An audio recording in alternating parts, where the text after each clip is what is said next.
जळगाव जामोद नगरपालिका हद्दीत सगळीकडे रस्ता आणि नाल्याचे बांधकाम सुरू आहे।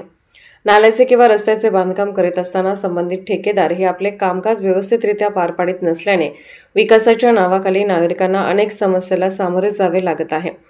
जळगाव शहरातील संत रूपलाल महाराज नगरात नाली बांधकामाकरिता संबंधित ठेकेदाराने मागील 20 दिवसांपासून मुख्य रस्त्यावर खोदकाम केल्याने नागरिकांना शुद्ध पाणी पुरवठा करणारी मुख्य जलवाहिनी फुटली आहे।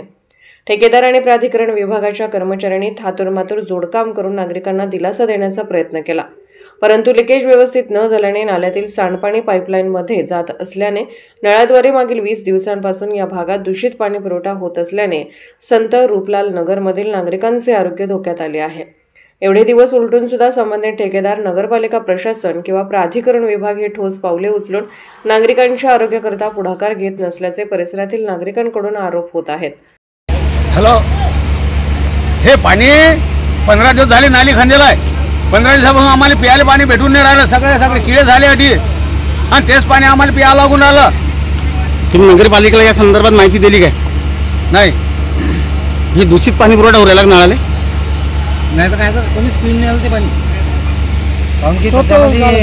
इकडे लवकर फुसले घरामध्ये कोणी वापरायला घेऊन नाही आलं ते पाणी। हेच पाणी वापस येऊन आलं ना, ते पाईपलाईन फुटलं असल्यानं। किती दिवस झाले?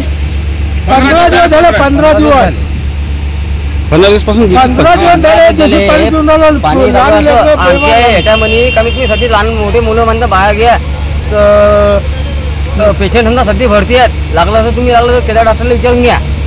बिमारी एवढी व्हायला की डेंग्यूची बिमारी कोणाला झाली लागेल। लहान मोठे थंड बाथरूम तर पोटा सध्या काढी पैसे त्या पोटाच्या आता पण झाले नाही।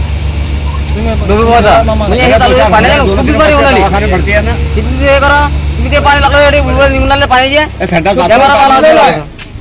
हे दुरुस्त करून पाणी आ रहा नहीं, बाथरूम संडास बाथरूम का पाणी नाही। एवढं आमदार साहेबांना गाव असल्यावर मी पाणी प्यायला नाही भेटू राहिलं, तर काय कामाची गोष्ट आहे? अरे ते विषय जाते, पण लहान मुलं विभाग लेकरं पडून राहिले। तसेच या परिसरात नाले साफसफाई सुद्धा पालिका कर्मचाऱ्यांकडून होत नाही अशी सुद्धा ओरड जनमानसातून होत आहे। सगळीकडचे नाले गटारी या कचऱ्याने तुडुंब भरले असून यापासून सुद्धा नागरिकांचे आरोग्य धोक्यात आल्याने स्थानिक नागरिक संतप्त झाले आहेत। NCN न्यूज मराठी करिता संपादक राजू वाडे, जळगाव।